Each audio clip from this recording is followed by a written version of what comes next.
Okay, so today the topic that we are going to discuss is happiness in positive psychology and happiness in Buddhism. Uh, so, I have always tried to find the parallels or the similarities between the teachings of Buddha and the modern science, and I think we are sitting in the shades of the tree because Buddha planted it long time back. So today we will discuss about how happiness is defined in Buddhism and how happiness is defined in positive psychology. And we all long for happiness. We all seek happiness. We all want to be happy. And as a matter of fact, whatever we are doing in life, we are trying to be more happy. I mean, we are trying to be happier. Like it could be job, uh, getting more salary, or doing business, getting into a relationship, maybe buying some assets or some possessions, maybe buying a new house or maybe buying a new car. Uh, so whatever we are doing, we are trying to be happy. Like we want to earn a lot of money, but with that money, what we want to do? Maybe we want to again buy something for ourselves or for our loved ones, maybe going for our vacations, or maybe doing something for others. But suppose you imagine a situation, you are holding a lot of cash and you are in a desert where there are no shops. there are there is nothing, you know what the money will do, what the cash will do, nothing. Okay, so the end product is happiness, and we want to achieve the happiness through different means, and all this money, job, relationships, our belonging, our fame, status, these are all there to achieve happiness. So there is one striking similarities between the teachings of Buddha and the modern psychology, or we can say positive psychology. So first let me define you what is the difference between psychology and positive psychology. So psychology is about curing illness. There are different kind of mental health issues, but positive psychology is one step advanced than psychology. It's not about only curing illness or curing depressions or curing sadness, but uh, it's about developing, or it's about just give me one second.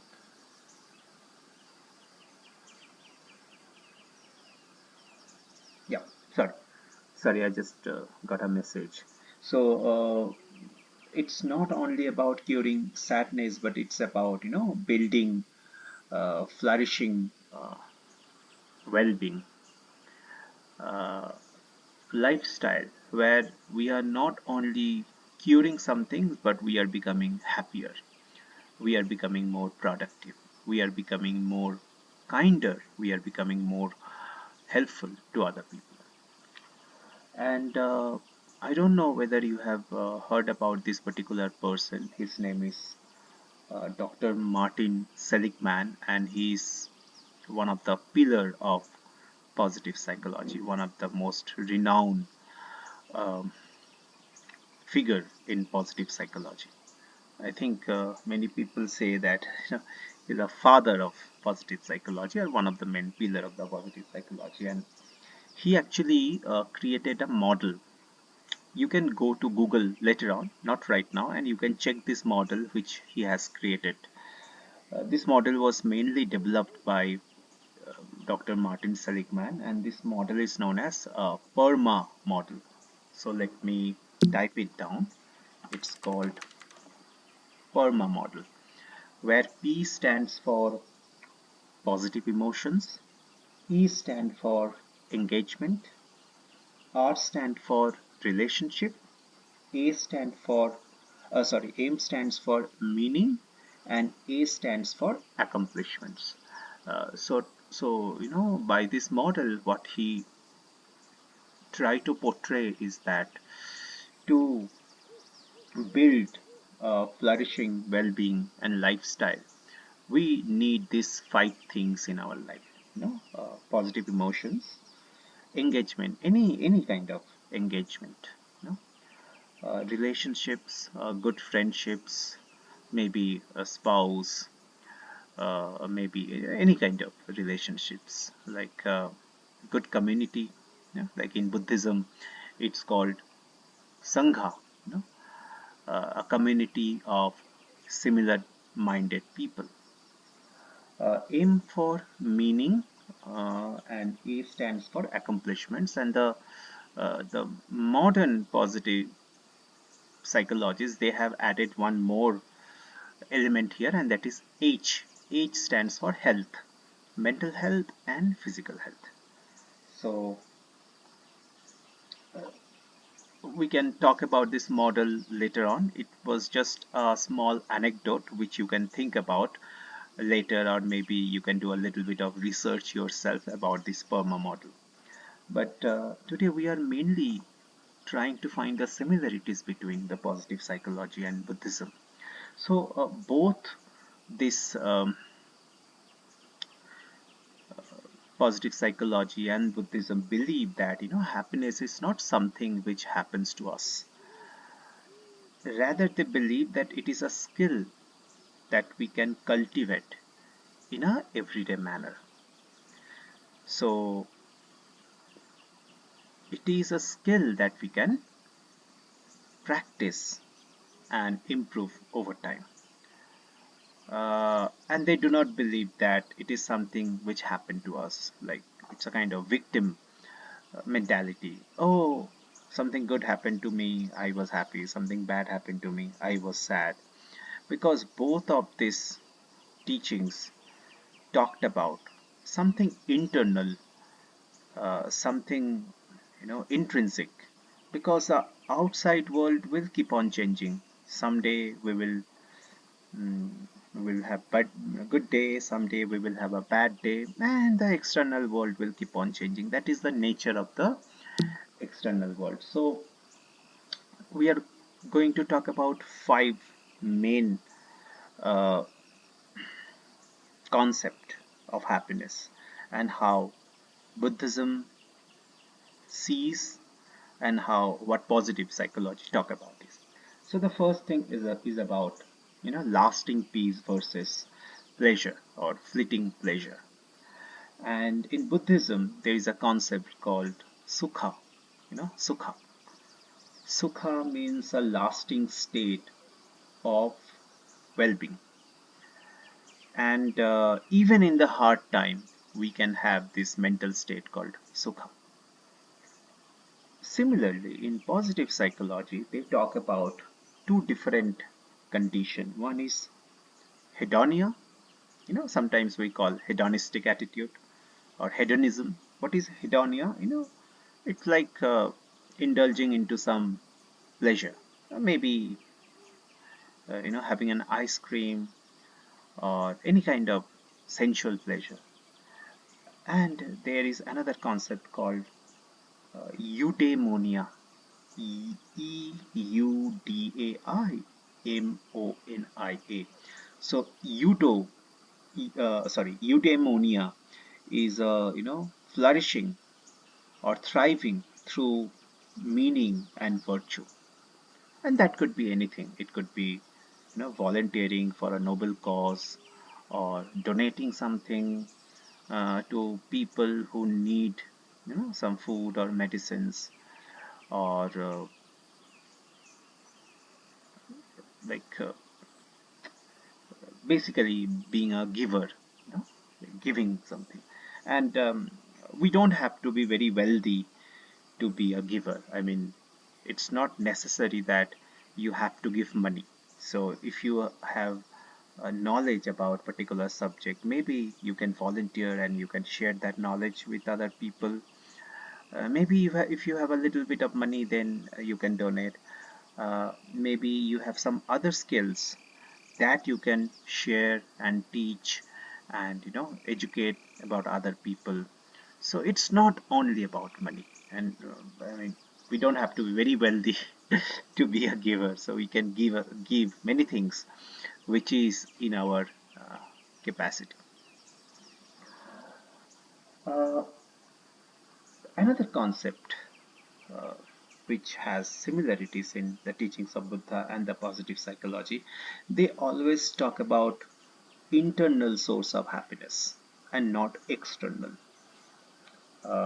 So, but in our social life, we give a lot of importance about our external life. It could be the money, it could be status, it could be more likes on our social media, because that is the new vanity metrics through which we can feel how popular, or whether people value me or not, or whether I matter or not. So but what Buddhism says that we cannot find happiness by always changing our external world.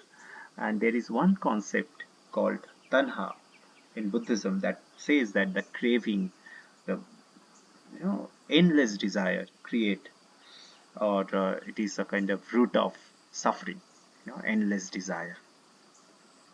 Similarly, the positive psychology says the similar thing. They talk about uh, hedonic treadmill. What is hedonic treadmill? Like, we get used to our possessions, to our belongings, and we return to the same baseline level of happiness. So, for example, maybe I thought that if I buy a particular car, I'll be very happy and I will remain very happy. But what happens after using that car for few days or maybe a few months? uh, I am not excited anymore. I return to that baseline level of happiness, and then I crave for another car.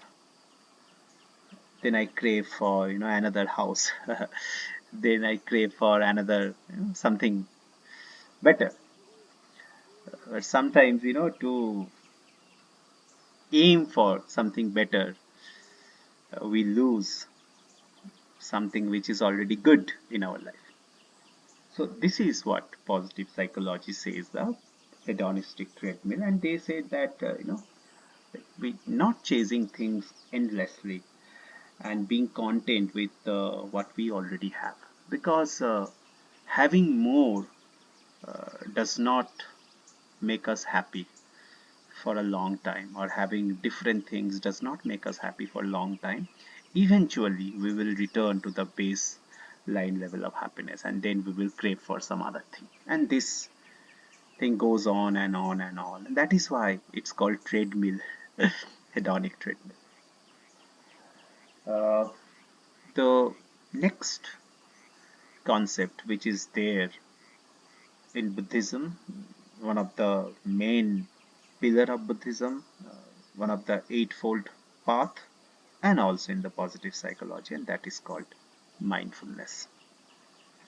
And like you all know, the mindfulness in Buddhism has come from that Sati Sutra, or Satipatthana Sutra, Anapanasati. So basically, which means to see reality as it is, because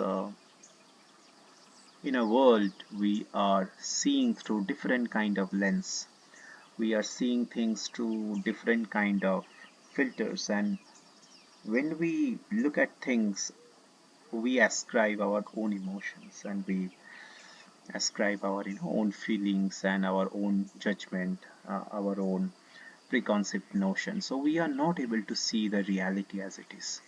So the entire aim of mindfulness is to see the reality as it is. A similar thing which is also there in positive psychology, and there it is called emotional or uh, emotional regulations. So it is like developing the witness consciousness. Witness consciousness means like things are happening, things will stay, and the things will go away. Again, something else will come up, like anger. So if we are overwhelmed by the feeling of anger, we can just sit quietly and we will find after some time it will go away if we do not engage with the emotion. If we are very sad, again the sadness will go away and some other feelings will come to our mind. That is the nature of our mind if we do not engage. So developing this witness consciousness, observing our emotions without being overwhelmed by it. So we can call it emotional regulations, or we can call it emotional detachment. The same concept is there in mindfulness. In the mindfulness,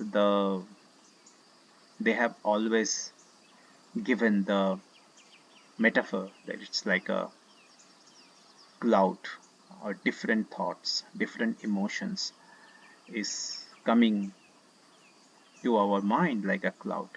And if we do not engage, that cloud will pass away. I mean that cloud will pass, and another cloud will come. Or maybe you are just sitting in a railway station, different train is coming and going away. You know? I have spent a lot of time sitting in a railway station, and it always reminded me about this metaphor that you are just sitting in a railway station. The different trains are coming. They are staying for some time in the platform, 2 minutes, 3 minutes, 10 minutes, half an hour. Then it is going away. It's not necessary for you to get on those trains. You can simply observe a train is coming and going away, and that is basically developing the witness mentality or witness consciousness. Uh, the last concept where we can find some similarities is compassion. And as you all know, like Buddhism always talked about compassion. Compassion not only for human being, even for uh, animals, all the species, and it says that all the living things are sacred. Hi, Meta. Okay, so welcome. So even our nature, the trees, the flowers, the bushes, this. So we need to be kind to one another, and we need to be kind to other species, and we need to be kind to this nature as well. And Buddhism also talk about some meditation which is specifically about dissolving our ego and cultivate this compassion. So there is one meditation called metta meditations or loving kindness meditation. I think you already know about it. If you do not know, you can go to YouTube and you can find some guided meditations, metta meditations or loving kindness meditation. uh, Positive psychology talks about random act of kindness.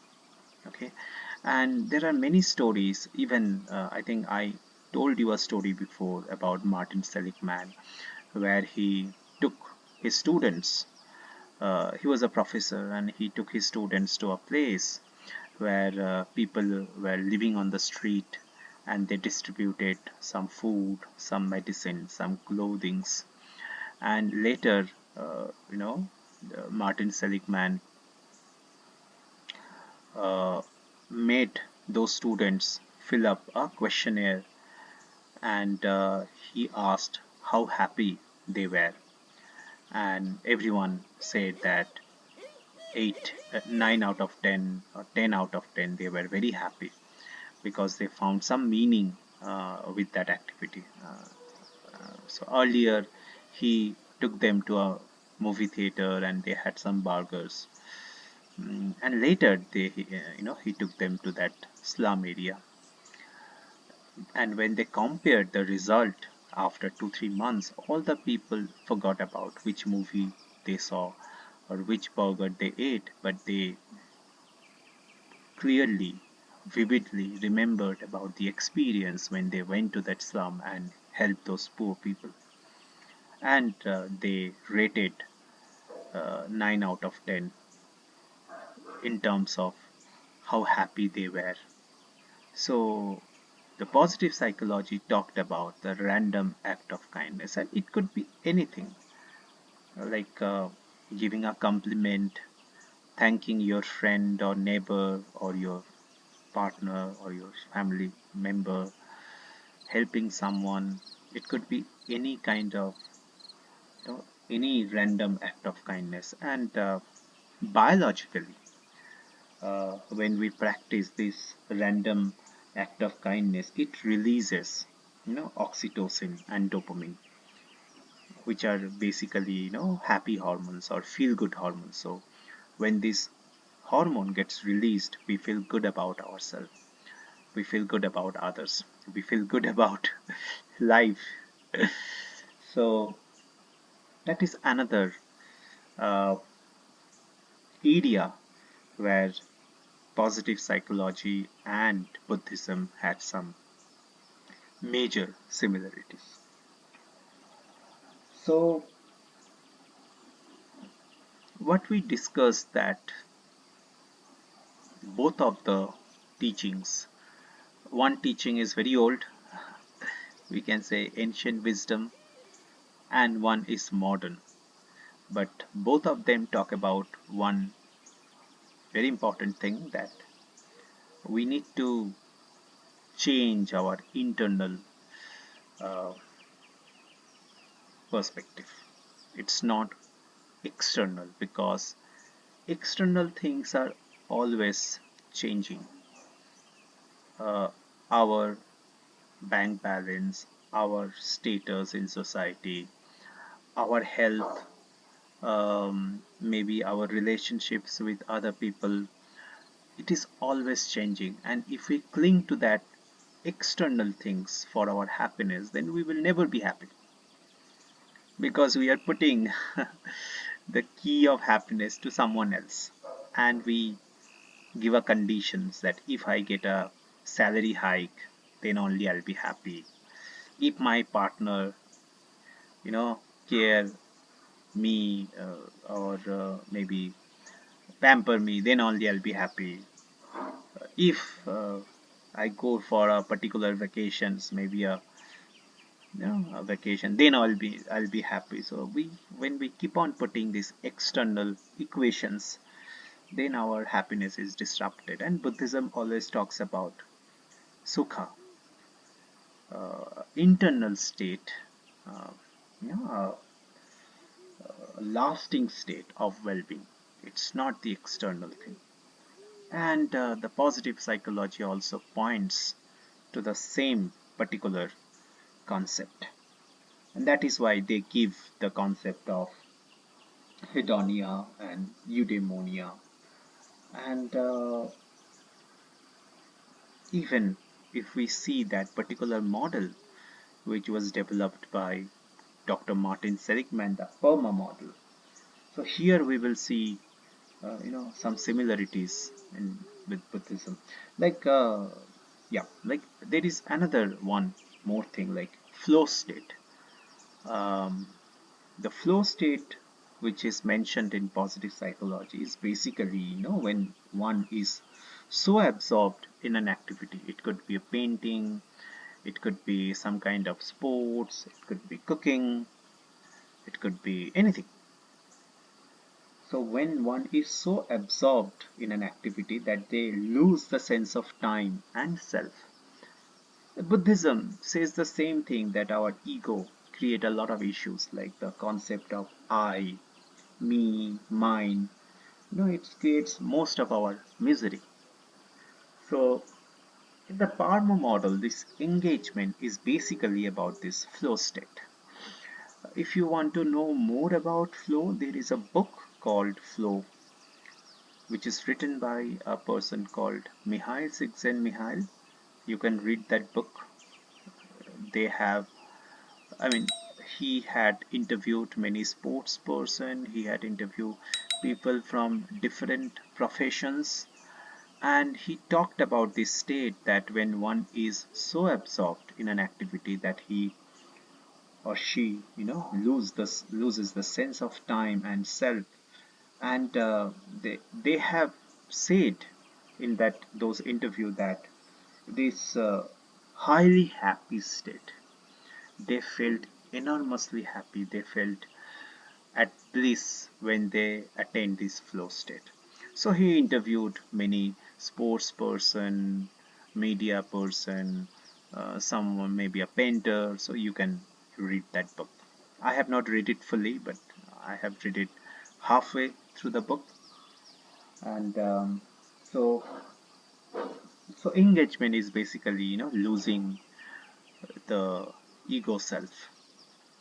Relationship, again, uh, is important for our life, and we need to share our emotions with other peoples. And in Buddhism also, that is why the concept of Sangha has come.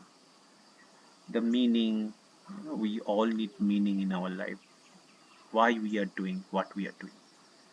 And accomplishments. In the Parma model, the last A is accomplishment. Here accomplishment does not mean to become the most richest person, to become the most famous person, but any kind of little accomplishments. Maybe I learned a new skill, maybe I finished a difficult book. I still remember, I finished a very difficult book, I mean, very long book. The name of the book was Shantaram, a very, very long book, 1,000 pages. So I failed, a kind of accomplishment after finishing that book. Or maybe learning a musical instrument, maybe learning a new language. That also boosts these accomplishments uh, block. And the last one is age, which is health, our physical health and our mental health. And both, I mean, mental health is as important as physical health. So that was all about today. Now, if you want to share something, if you want to share your experience about anything that you have already done in your life, you can also share, or if you have any question, that also you can ask, and I'll be very happy to give you the answer. So over to all of you. Any questions, any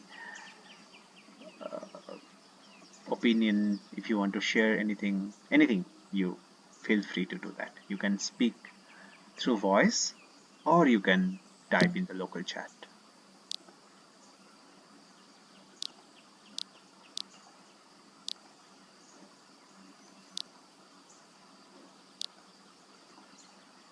I think Sophie is typing something.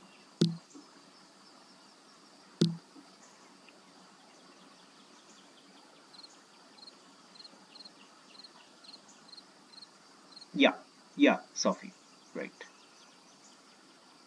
Sukha, Sukha, you can say.